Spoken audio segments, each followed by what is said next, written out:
Ya. Amin. Oke, baik. Saya akan sharing video dari Kak Angga. Bentar ya.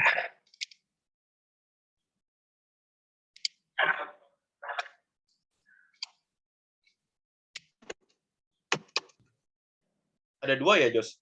Harusnya 1 sebenarnya. Iya, ada 2, Kak. Kepotong soalnya.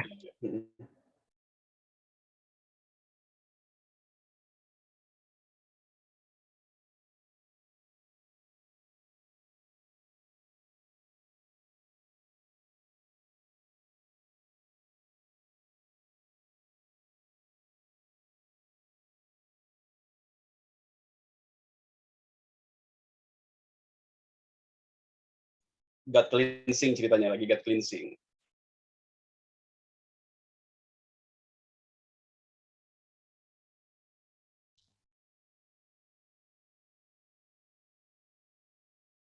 Itu udah kelihatan belum ya layarnya? Layarnya kelihatan. Tapi masih hitam. Masih hitam. Oke. Kayak Vinky. Bentar. Waduh, sorry nih guys. Sip.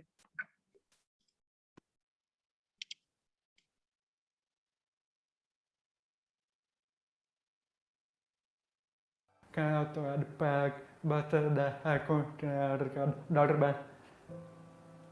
Saya sudah dengarkan saudaramu.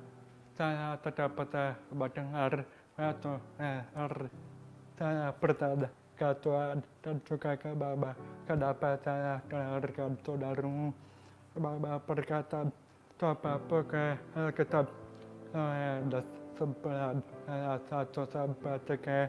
Tuhan Yesus berkata, tidak bukan dosa orang tua maupun dosa orang itu, tetapi karena pekerjaan harus dilakukan di dalam orang itu. Waktu aku baca Alkitab, aku merasa damai sejahtera. Bapak sudah rencana untuk menyekolahkan saya ke SMP normal. Pada hari pertama masuk sekolah, saya tercatat teman bangku di sebelah selalu kosong. Aku terus depresi, lalu sampai ke puncak. Terus aku berkata kepada mama papa, saya tidak mau sekolah lagi. Aku tidak ngerti apa-apa. Aku ngomong, teman-teman tertawa, menganggap aku ada atau orang yang terkutuk. Aku berbicara tepat sekali. Saya merasa sudah tidak mungkin bisa melanjutkan sekolah. Aku butuh satu teman. Saya sudah kita berkumpul berdoa meminta satu teman yang baik. Beberapa hari kemudian ada satu teman yang datang mendekati saya, duduk di sebelah kanan. Aku merasa, Tuhan itu baik menjawab doaku. Sekarang aku sudah bekerja di perusahaan interior desain. Sebelum itu aku bekerja di perusahaan plastik lokal namanya Ernest. Waktu aku masuk perusahaan Ernest, senior manajer desainer langsung kasih tugas besar, tugas membuat dan post. Aku kerja keras bersama desain bentuk. Setelah dapat bentuk yang bagus, berfungsi bagus ke sistem lock. Setelah ketemu sistem lock, dikirim ke Hong Kong. Dikirim ke Hong Kong untuk membuat cetakan. 1 tahun kemudian sudah keluar produk. Aku beli, aku foto, aku senang. Bawa pulang ke rumah. Itu harus tutup. Tidak dapat motor. Aku bersyukur karena Tuhan memberikan aku keberhasilan. Tapi bukan karena aku hebat, bukan. Jujur karena aku hebat. Otomatis saya bergantung pada Tuhan. aku banyak salah satu cukup, salah satu data, salah satu peduli, salah yang dekat, bukan salah yang jauh, seperti kata-kata orang. Jangan takut, aku sadar banyak harta dan Tuhan satu terbaik buat saya. Dan aku habis bersyukur, aku bayangkan dengan hebat. Kata angka dengan hebat. Tuhan akan memampukan dan menyertai kalian. Saya dan ada terteku.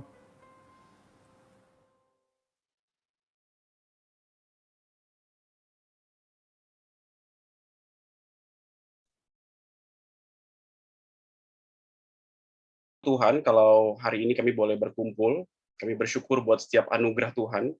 Kami bersyukur buat setiap apapun yang sudah Tuhan kerjakan, ataupun yang sedang Tuhan kerjakan, ataupun yang nanti yang akan Tuhan kerjakan dalam kehidupan kami. Kami bersyukur kalau kami boleh bergantung kepada Tuhan, dan ketika kami bergantung kepada Tuhan, kami tahu karena kami adalah orang-orang yang lemah, orang-orang yang rapuh, orang-orang yang selalu berada dalam krisis, bahkan kami orang-orang yang mungkin seringkali nggak bisa keluar dari krisis kehidupan kami, apapun bentuknya.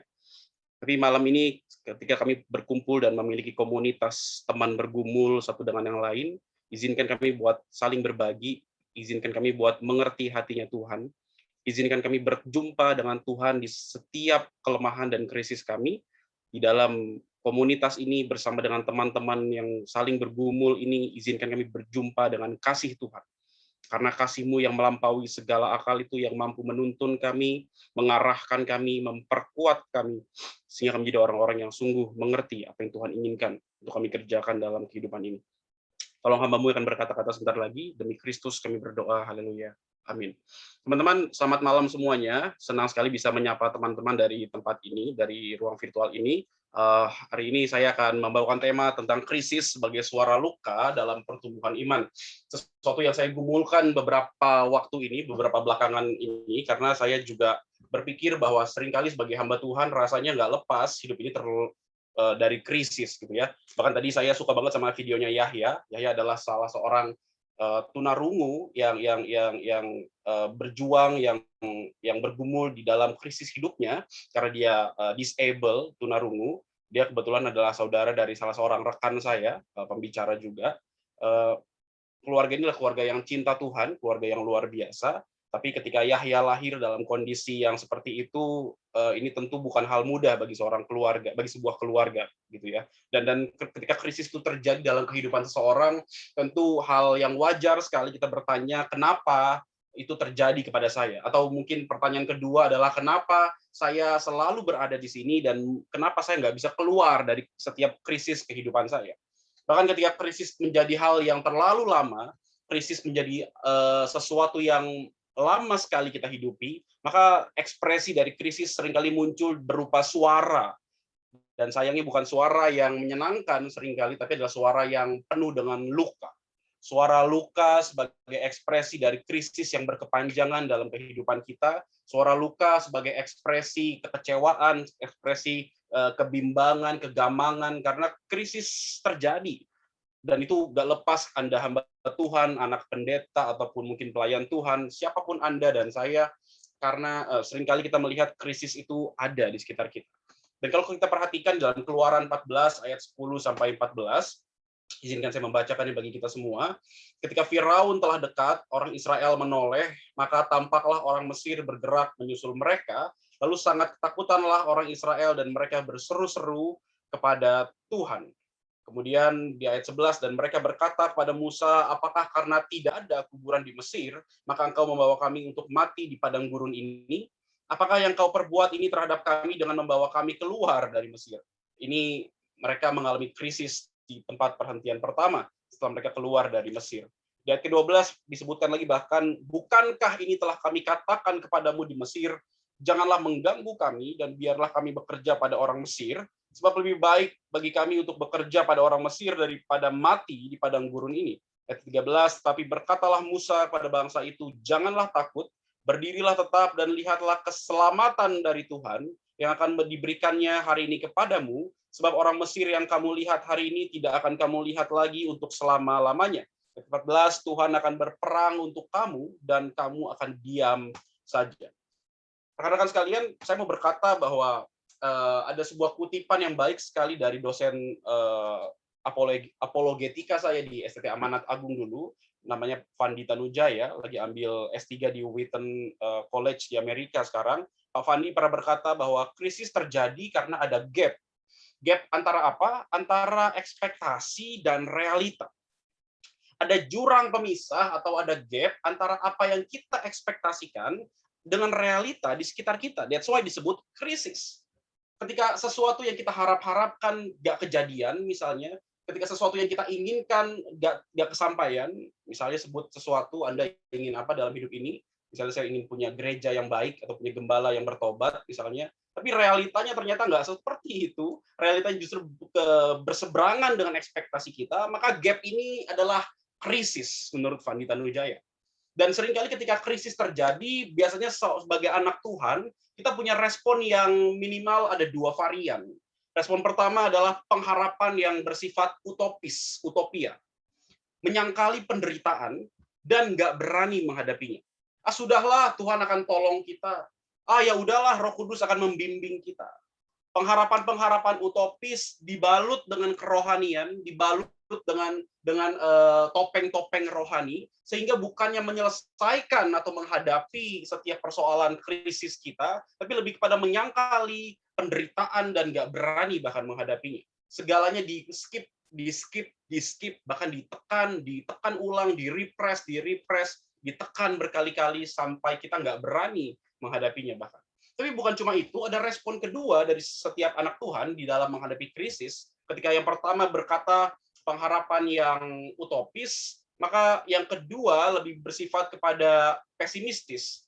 Ketika seorang hamba Tuhan, seorang anak Tuhan menghadapi krisis dalam hidupnya, maka respon kedua biasanya muncul dalam sisi yang berkebalikan dari yang pertama, yaitu pesimis. Merasa nggak ada jalan keluar dan hidup ini telah selesai. Kalau yang pertama lebih merespon bahwa ya udahlah, nggak usah dipikirin, Tuhan akan tolong kita. Pengharapan utopis misalnya.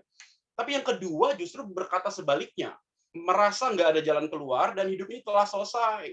Nggak ada lagi yang bisa ditolong dalam hidup saya. Nggak ada lagi yang bisa diambil dari hidup saya. Ketika papa mama berantem, ketika keuangan finansial menjadi semakin buruk di tengah pandemi yang nggak tahu kapan selesai, sudahlah, udah nggak ada jalan keluar lagi. Ke kiri mentok, ke kanan mentok, ke depan mentok, ke belakang mentok, mau ke atas pun berdoa, rasanya Tuhan itu jauh, langit menjadi langit tembaga dan tanah menjadi besi rasanya. Pesimis, segalanya telah selesai. Tapi kalau kita perhatikan dari teks yang tadi kita baca, gitu ya, setidaknya kita menemukan beberapa gagasan penting, rekan-rekan sekalian, di dalam cerita Israel yang keluar dari Mesir dan di dalam perhentian yang pertama, di tepi Laut Teberau, ketika Firaun dan pasukannya mengejar mereka ketakutan, seperti yang tadi sudah kita baca, mereka berkata kepada Musa, apakah gak salah lu bawa gua keluar ke sini, bawa kami keluar? Kami dibawa keluar cuma untuk mati di sini kah? Mereka mempertanyakan apa yang dilakukan Tuhan dan Musa pada mereka. Kalau kita perhatikan di dalam konteksnya, Israel itu mengeluh lebih baik kembali dan mati di Mesir ketimbang ikut Musa. Ini menarik sekali karena mereka baru saja bebas, baru saja mereka senang menyembah Tuhan. Kalau Anda baca di dalam pasal 12 gitu ya, mereka menyembah Tuhan segitunya, mereka keluar dengan gembira, tapi begitu Firaun dan pasukan berkudanya mengejar mereka, responnya justru berubah menjadi orang-orang yang lebih baik kembali dan mati di Mesir ketimbang ikut Musa dan Tuhan. Padahal di Mesir, Firaun berusaha melakukan aksi anihilasi loh. Di Mesir itu mereka bukan hidup enak padahal. Mereka itu dilakukan semena-mena. Firaun berusaha melakukan aksi genosida terhadap Israel. Ada upaya-upaya tertentu, misalnya setiap bayi yang lahir mesti dibunuh dan lain sebagainya. Ada aksi atau upaya anihilasi, pemusnahan total atau genosida. Ini sesuatu yang menyakitkan tentunya bagi Israel. Tapi fakta bahwa mereka lebih ingin kembali ke Mesir dan mati di sana ketimbang ikut Tuhan dan Musa, ada yang salah di sini. Lagi-lagi ada gap antara apa yang diekspektasikan dan realita yang terjadi. That's why krisis muncul di hidup kita. Dan Israel bukan hanya mengalami suffering, penderitaan, tapi juga bitterness, kepahitan yang begitu mendalam secara berulang-ulang dalam jangka waktu yang panjang sekali. Mereka hancur dalam hal ekonomi. Bayangkan, mereka nggak bebas seperti kita finansialnya. Mereka juga hancur dalam hal fisik, disiksa, kerja sampai mati, dan lain sebagainya. Mental, psikologikal, politik, identitas mereka. Dan yang lebih parah adalah spiritualitas. Jadi mereka itu bukan cuma menderita, tapi bitterness, pahit hidupnya. Hancur ekonominya, fisiknya, mentalnya, politik, identitas, dan spiritualitas. Bahkan kalaupun rasanya mereka berkata, sudahlah, sudah habis segala dalam hidup kami, maka sebenarnya itu perkataan yang wajar sebenarnya. Tapi dari konteks ini kita belajar sesuatu, rekan-rekan sekalian. Yaitu adanya ketidaksesuaian. Ada yang nggak match di sini. Secara simbolik, kita bisa melihat adanya sebuah pertemuan antara kebebasan dan persistensi ketidakbebasan. Fisiknya udah bebas, secara legal sudah bebas, secara aktual sudah bebas, tapi dirinya, hatinya, pikirannya ternyata masih belum bebas. Makanya ada seorang pendeta berkata lebih mudah mengeluarkan Israel dari Mesir ketimbang mengeluarkan Mesir dari hati Israel. Wah, ini kalimat yang menarik, gitu ya. Kita lihat ada ketidaksesuaian di sini, ada yang nggak match antara kebebasan yang aktual, yang legal, yang sudah mereka kerjakan dan lakukan, tapi di dalam diri mereka ada persistensi ketidakbebasan.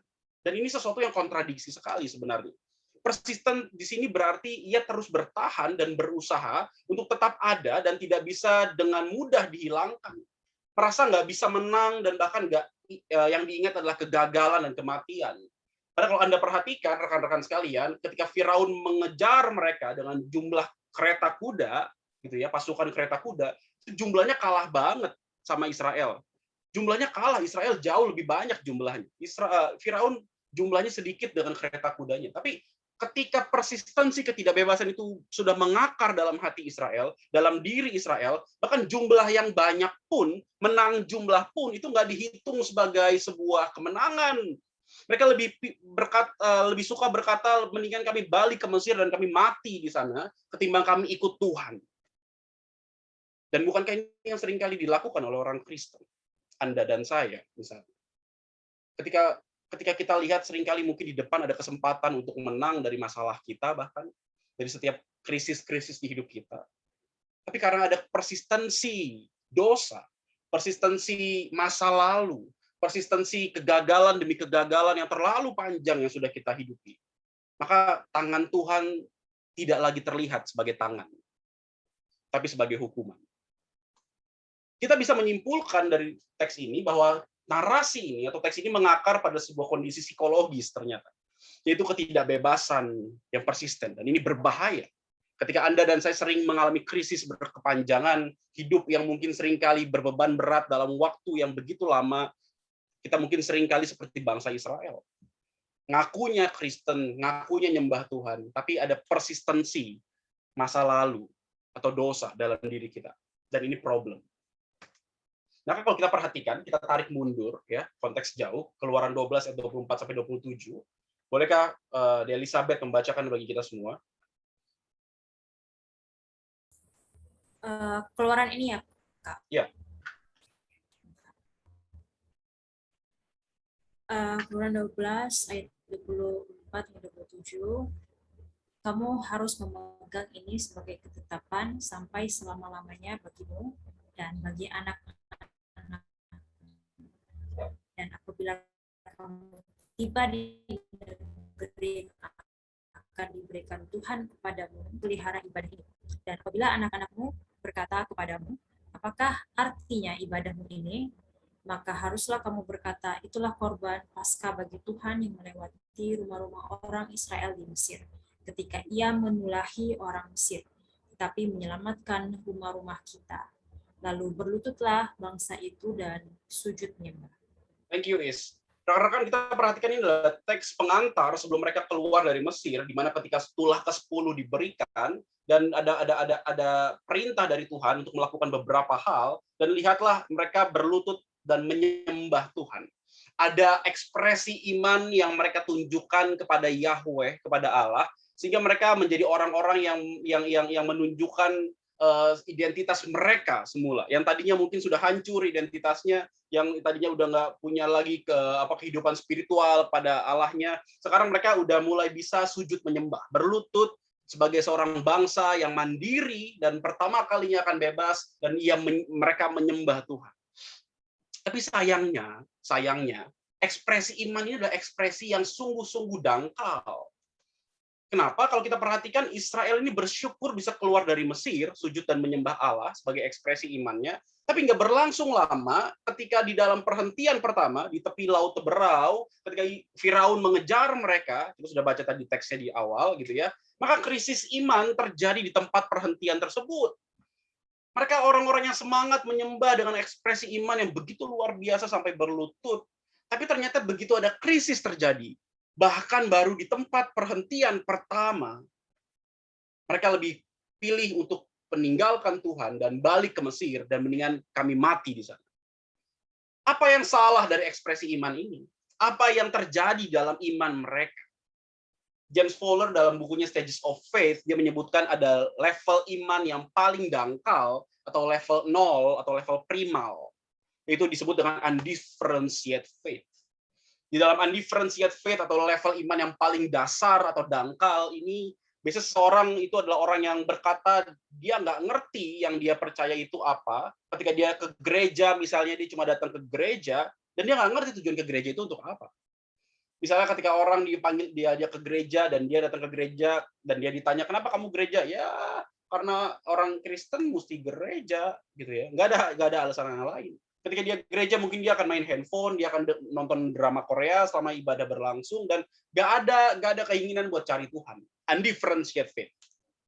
Sujud menyembah Allah, berekspresi di dalam iman, tapi primal, dangkal, nol, dasar, apalagi ya, nggak dalam, undifferentiated faith. Dan ini tampaknya terjadi dalam krisis imannya Israel. Iman yang primal, iman yang dangkal sekali. Dan bukan cuma itu, tapi juga imannya adalah iman yang represif. Iman yang ditekan berkali-kali, iman yang ditekan lagi, dan lagi. Misal dalam Keluaran 12, kita lihat dari budak menjadi bangsa merdeka, hanya terjadi dalam 1 hari. Ketika mereka mau keluar dari Mesir, gitu ya, itu nggak berlangsung lama loh. Bahkan kalau teman-teman baca dalam Keluaran 12 ayat 39-41, modal mereka, bekal mereka itu nggak cukup, bahkan ada ketergesaan di sini. Ketergesaan ini membuat mereka tidak punya waktu untuk menyiapkan bekal yang layak, bahkan sebagai seorang bangsa yang keluar dari Mesir. Ketergesaan ini tidak menghapus memori penindasan yang dialami oleh Israel. Bahkan kenangan dan dampak dari masa-masa penindasan masih ada dan hanya di-repress, ditekan ulang, nggak pernah diselesaikan sedemikian rupa. Dan lihatlah betapa iman mereka menjadi dangkal dan represif. Sama kayak orang Kristen hari-hari ini, ketika krisis terjadi, masalah terjadi, perbekalannya nggak banyak, modalnya nggak cukup, nggak tahu apa yang mesti dia lakukan. Dan lihatlah, dia bukan menghadapi masalahnya, tapi dia lebih berkata, Tuhan nanti akan tolong saya, ya sudahlah, lupakan saja masalah saya. Iman yang represif, iman yang ditekan berkali-kali, pompa spiritual dijalankan. Di kantor lagi dapat masalah, mungkin dipecat dari pekerjaan, datang ke gereja lagi komsel, di gereja disebutkan bahwa Tuhan baik, katakan amin, amin. Pompa spiritual. Di rumah tangga lagi ada masalah sama suami atau istrinya, lagi ada krisis finansial misalnya, datang ke gereja ibadah minggu, disuruh ibadah loncat-loncat. Yesus baik, amin, amin. Pompa spiritual. Lihatlah, ini yang sering kali dilakukan oleh anak-anak Tuhan, termasuk Israel. Iman yang tidak genuine, iman yang tidak berjalan semestinya, tapi justru ditekan berkali-kali. Bukan dihadapi, tapi ditekan. Bukan diselesaikan, tapi dihindari dengan alih-alih rohani. Tuhan akan menolong saya. Ya, betul, Tuhan akan menolong, tapi bukankah kita, manusia, yang perlu menghadapi dan menyelesaikannya bersama dengan Tuhan? Maka ketika 2 faktor krisis ini muncul dalam kehidupan seseorang, pertama iman yang dangkal, kedua iman yang represif, lihatlah betapa rapuhnya kerohanian kita. Betapa rapuhnya pertumbuhan iman kita.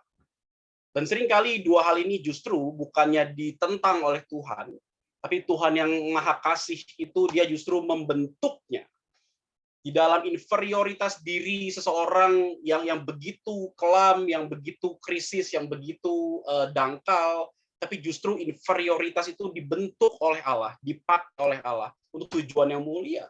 Dan faktanya Israel memenuhi panggilan Tuhan, menjadi bangsa yang menginvasi bangsa lain. Bangsa yang tadinya inferior, sekarang bisa menaklukkan bangsa-bangsa lain, bahkan menaklukkan Kanaan yang besar. Yang tadinya inferior, yang nggak bisa apa-apa, yang lebih pilih mati balik ke Mesir, bahkan lihat kereta kuda yang jumlahnya lebih dikit aja inferior, takut, kabur, jiper. Tapi lihatlah di akhir perjalanan mereka, jadi bangsa yang menginvasi bangsa Kanaan yang begitu besar. Kalau gitu apa yang terjadi dalam diri mereka? Apa yang dilakukan oleh Allah dalam kehidupan mereka? Bagaimana mungkin inferioritas bisa dibentuk di tangan Tuhan penjunan itu menjadi sebuah hal yang berharga? Mari kita lihat rekan-rekan sekalian. Saya menyebutnya sebagai the repatterning of reality and interpretation. Ada pola atau pattern yang diulang dan sebagai penerjemahan atas realitas kehidupan kita. Lihatlah ada beberapa pola yang diganti sama Tuhan, yang tadinya salah menjadi benar. Perhatikan baik-baik. Yang perlu kita sadari adalah pola mengeluh atau persistensi ketidakbebasan bangsa Israel ini itu nggak terjadi cuma sekali. Ketika mereka dikejar sama Firaun dengan kereta kudanya, mereka mengeluh pengen balik ke Mesir, tapi ketika mereka sudah ditolong Tuhan, mereka lanjutkan perjalanan mereka di Masa dan Meriba, mereka kehausan, mereka juga berkata hal yang sama. Lebih baik kami balik ke Mesir, lebih baik kami balik ke Mesir, bahkan ketika mereka kelaparan, Tuhan kirim mana, lebih baik kami kembali ke Mesir, lebih baik kami kembali ke Mesir. Jadi ini bukan baru sekali rekan-rekan sekalian. Ini terjadi berkali-kali dan terus-menerus. Maka ada pola yang mesti kita perhatikan di sini. Setiap kali ada krisis, mereka minta balik ke Mesir dan Tuhan menyelesaikan krisis mereka. Terus kayak begitu. Ada krisis, minta balik ke Mesir dan Tuhan menyelesaikan krisis mereka. Bahkan tanpa keberadaan Firaunnya udah mati sejak lama, persistensi ketidakbebasan tersebut masih hidup di dalam alam pikir bangsa Israel. Dalam Keluaran 16 dan 17 kita lihat cerita Mana dan Masa dan Meriba, persistensi ketidakbebasan ini mencuat kembali ke permukaan, bahkan sekalipun ketika sang penindas, yaitu Firaun, telah mati. Jadi menarik sekali bahwa ketika bahkan penindasnya sudah mati, tapi mental mereka nggak berubah. Krisis itu masih di dalam diri mereka. Wow. Dari pola tersebut kita menemukan bahwa Allah adalah Allah yang selalu menjadi inisiator dalam menyelesaikan krisis umat Israel. Bahkan bisa dikatakan bahwa Israel menjadi pihak yang persisten, tidak bebas, sekalipun badannya sudah bebas, tapi alam pikirnya, mentalnya, hatinya masih di Mesir. Mereka persisten, tidak bebas, sekalipun realitanya sudah bebas. Dan menariknya, Allah adalah pihak yang persisten juga untuk membebaskan. Kalau teman-teman perhatikan di sini, ketika Israel menjadi pribadi atau bangsa yang persisten tidak bebas, justru Allah memilih menjadi pribadi yang persisten untuk membebaskan. Ada pola yang shifting di sini. Maka ketika itu, kita lihatlah ada beberapa poin penting yang bisa kita ambil di sini. Yang pertama bahwa Allah tidak menuntut Israel untuk lari menghampiri Allah, seperti pengkhotbah altar call kebanyakan. Kalau punya masalah, punya dosa, mari lari ke depan, hampiri Tuhan, hampiri mimbar, dan tinggalkan segalanya. Itu ada dampak negatifnya.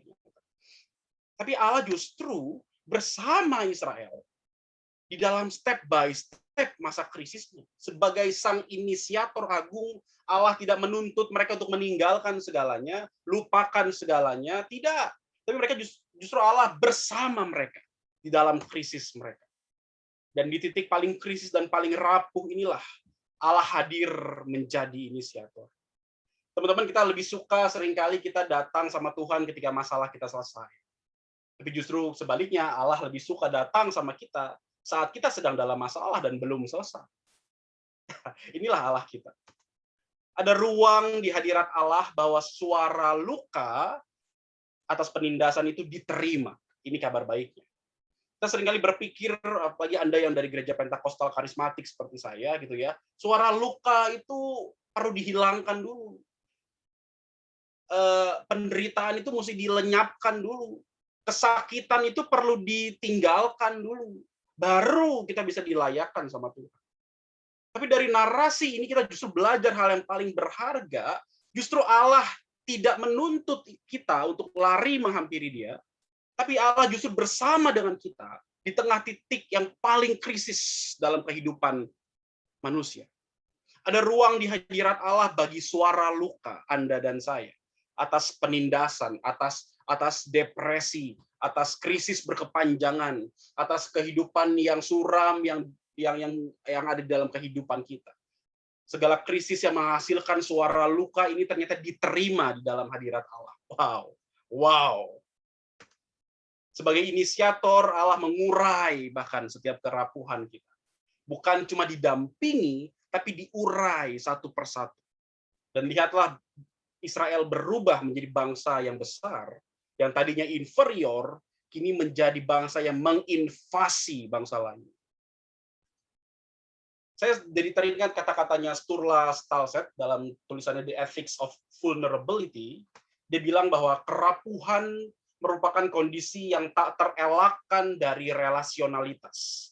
Ketika Anda dan saya adalah makhluk yang selalu berelasi, maka mereka yang berelasi ini, Anda dan saya, entah berelasi dengan yang lain, entah berelasi dengan Allah, entah berelasi dengan ciptaan sesama kita, maka haruslah kita ketahui bahwa kerelaan untuk hidup dalam kerapuhan adalah hal yang normal.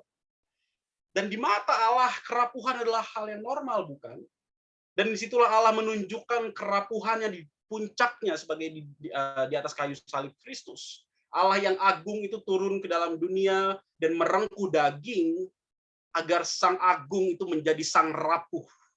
Dan kerapuhannya dibuktikan di kayu salib bagi Anda dan saya. Jadi it's okay kalau Anda rapuh hari ini. It's okay kalau Anda hari ini mungkin sakit dan tak kunjung sembuh. It's okay kalau hari ini Anda mungkin belum rohani-rohani banget. Allah nggak menuntut kita untuk menjadi sempurna, tapi lihatlah Allah justru bersama kita di dalam ketidaksempurnaan kita. Dan makanya seringkali sebagai orang Kristen kita suka banget mendikotomikan atau memisahkan kerohanian. Sebagai orang Kristen kita suka banget berkata bahwa kita yang tidak sempurna, yang hidup di bumi ini, kita seperti seorang yang menaiki tangga ke atas, mencapai Tuhan, meraih Tuhan, menggapai Tuhan dengan kontemplasi, dengan segala aktivitas kerohanian. Dan ketika kita sudah di atas bersama dengan Tuhan, barulah kita yang sudah cukup rohani ini, ketika turun ke bawah, baru bisa berbela rasa dengan orang lain. Dan ini adalah praktik yang sering kali kita lakukan dan ini keliru sekali. Kenapa keliru? Karena spiritualitas model seperti ini mengedepankan atau memisahkan antara yang kontemplatif dengan yang bela rasa. Kita baru bisa berbela rasa dengan yang lain kalau kita sudah rohani dulu. Kita baru bisa bercompassion dengan yang lain, dengan tetangga kita, kalau kita sudah naik ke atas dulu, ketemu Tuhan dulu, dibasuh bersih dulu, jadi orang kudus dulu, baru bisa pelayanan ke bawah. No. Ini konsep dikotomi spiritualitas yang keliru, yang sering kali Anda dan saya sebagai orang Kristen pegang dan hidupi bahkan bertahun-tahun. Kita yang di bumi ini naik ke atas, memanjat dengan segala hal yang kita bisa di dalam kontemplasi kepada Tuhan. Baru nanti ketika sudah rohani di atas bersama dengan Tuhan, baru bisa pelayanan kepada tetangga atau sesama kita di dalam bentuk bela rasa. Bukankah ini adalah hal yang keliru sebenarnya? Kerohanian kita tidak pernah menjadi tangga seperti ini. Justru Allah bersama kita di dalam setiap kerapuhan kita, di dalam setiap suara luka kita, di dalam setiap ketidakmampuan kita. Maka seharusnya antara kontemplasi dan bela rasa, compassion, itu nggak ada pemisahan seharusnya. Tidak boleh didikotomikan, tidak boleh dipisahkan. Kita nggak bisa berbela rasa dengan sesama kalau kita rohani dulu, naik dulu ke atas sama Tuhan, jadi orang yang sembuh dulu, baru bisa menyembuhkan orang lain. Dan rasanya ini gagasan yang keliru. Maka kesimpulan dari khotbah saya hari ini adalah Jika krisis menghadirkan suara luka, maka kesembuhan tidak harus menjadi keniscayaan. Allah bersama kita bukan karena kita sembuh, rekan-rekan sekalian. Tetapi Allah bersama kita, itu karena memang kita dicintai oleh Tuhan sekalipun rapuh. Sebagai sang rapuh di dalam Allah, kita dimungkinkan menjadi wounded healer. Nah, ini indah sekali ya. Penyembuh yang terluka. Jadi Anda nggak harus sembuh dulu baru bisa menyembuhkan orang lain. No.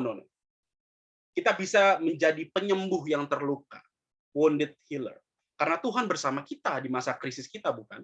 Ada ruang di hadirat Allah untuk mendengar, untuk suara luka itu didengar dan diurai oleh Tuhan. Saya percaya sekali kalau sakit ya, kalau bisa kita sembuh. Siapa sih yang pengen sakit terus-menerus? Siapa sih yang suka dalam krisis terus-menerus? Nggak ada. Tapi lihatlah Allah yang mendampingi Israel dengan sebuah pola baru. Israel yang hidup dalam persistensi ketidakbebasan, justru Allah menunjukkan sebagai inisiator agung yang persisten untuk membebaskan. Dan pola ini dipakai oleh Tuhan bolak-balik berkali-kali dalam kesabarannya yang begitu besar, yang seringkali dia tunjukkan kepada Anda dan saya juga. It's okay menjadi orang-orang yang krisis. Anda dan saya tetap bisa menjadi penyembuh yang terluka, yang dipakai Tuhan besar di tangannya. Maka ada refleksi penting dari sini dari Dietrich Bonhoeffer. Dietrich Bonhoeffer bilang bahwa a true Christian is a born again Christian. Seorang Kristen yang sejati adalah Kristen yang lahir baru. Anda nggak bisa hidup terus-menerus di dalam hidup yang bergelimang dosa tanpa kesadaran untuk berubah. Betul kita masih sering jatuh, betul kita masih hidup dalam krisis, betul kita masih mungkin depresi, betul kita mungkin masih bergumul. Tapi lihatlah ada harapan bahwa seorang Kristen yang sejati adalah Kristen yang diregenerasi oleh Roh Kudus. Dan a true Christian menurut Dietrich Bonhoeffer is a Christ disciple. A true Christian is an everyday Christian. Nah, ini menarik. Orang Kristen yang sejati adalah orang Kristen yang hidup sehari-hari. Bukan cuma hari Minggu rohani, tapi di tengah kerapuhanmu pun dari Senin sampai Sabtu, itu adalah kehidupan Kristiani kita. Dan a true Christian is a holistic Christian. Bukan cuma aspek teologis, kerohanian, gereja, tapi seluruh aspek hidup kita secara holistik adalah aspek yang dipersembahkan sama Tuhan. Termasuk suara luka Anda dan saya. Termasuk krisis-krisis Anda dan saya.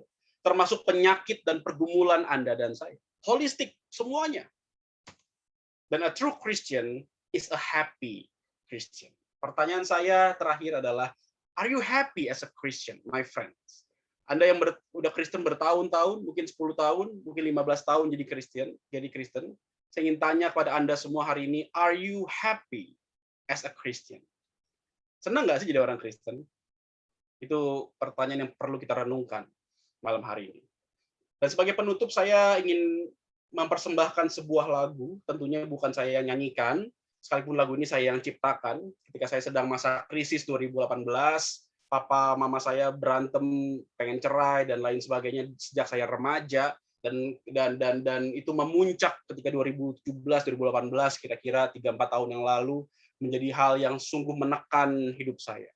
Dan lagu ini lahir sebagai jeritan hati, sebagai suara luka atas permintaan pertolongan saya kepada Tuhan. Saya bergumul, Roh Kudus, Engkau pribadi yang menakjubkan, tolong saya. Maka saya menyebutnya sebagai Roh Kudus yang terindah. Kira-kira liriknya seperti ini.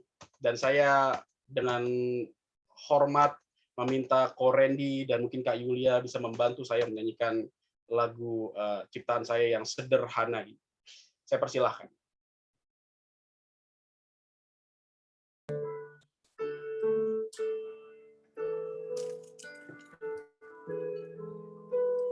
Engkau pribadi yang mengagumkan, sumber kekuatan dan pertolongan.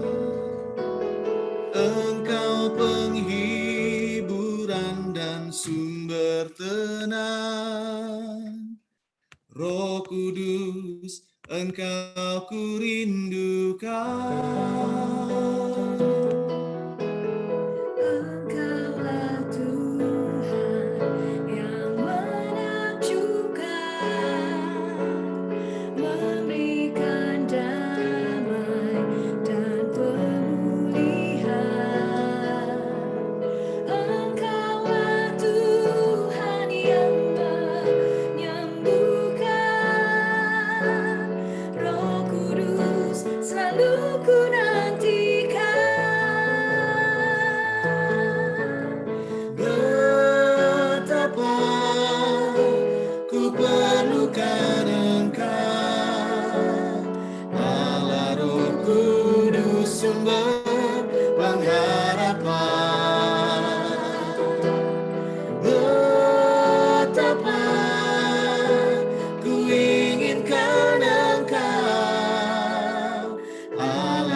selalu ku nantikan.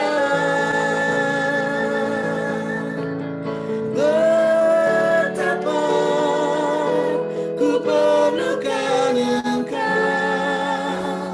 Allah Roh Kudus, sumber pengharapan. betapa ku inginkan Engkau. Allah Roh Kudus, kau terindah. Betapa ku perlukan Engkau, Allah Roh Kudus, sumber pengharapan.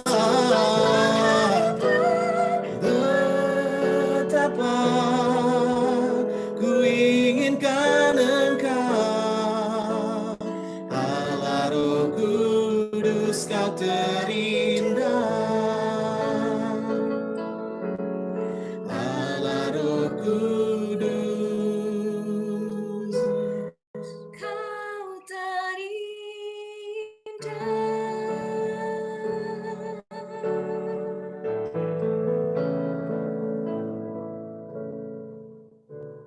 Kita berdoa. Kami bersyukur untuk kebenaran yang sudah dibagikan, bersyukur untuk setiap lagu yang boleh dinyanyikan.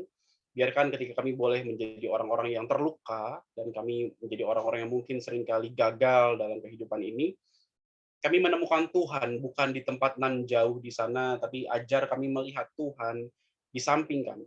Di tengah pergumulan kami, di tengah masa krisis kami, Allah yang hadir dan mendampingi kami, sehingga kami tahu bahwa kami nggak sendirian, bahwa suara luka itu diterima di dalam hadirat Allah dan didengarkan, bahkan diurai oleh Tuhan. Kami berdoa kiranya setiap kebenaran ini boleh sungguh menguatkan kami, menegur kami, dan mengencourage kami kembali untuk menjadi anak-anak Tuhan yang genuine, yang asli, tanpa polesan apapun, sehingga kerohanian kami boleh sungguh bertumbuh, growing kepada Tuhan di tempat yang tepat, di dalam komunitas yang tepat, bagi tujuan yang tepat. Kalau sebentar kami mau sharing satu dengan yang lain, demi Kristus kami berdoa, haleluya, amin. Thank you Ko Randy dan Kak Yulia. Kita ada pertanyaan selanjutnya buat kita sharingkan, yaitu dalam kasus Anda, sejauh mana suara luka akibat krisis mempengaruhi perjalanan iman Anda? Silakan. Karena sedikit, gak usah bagi breakout room kali ya, Pak Tim.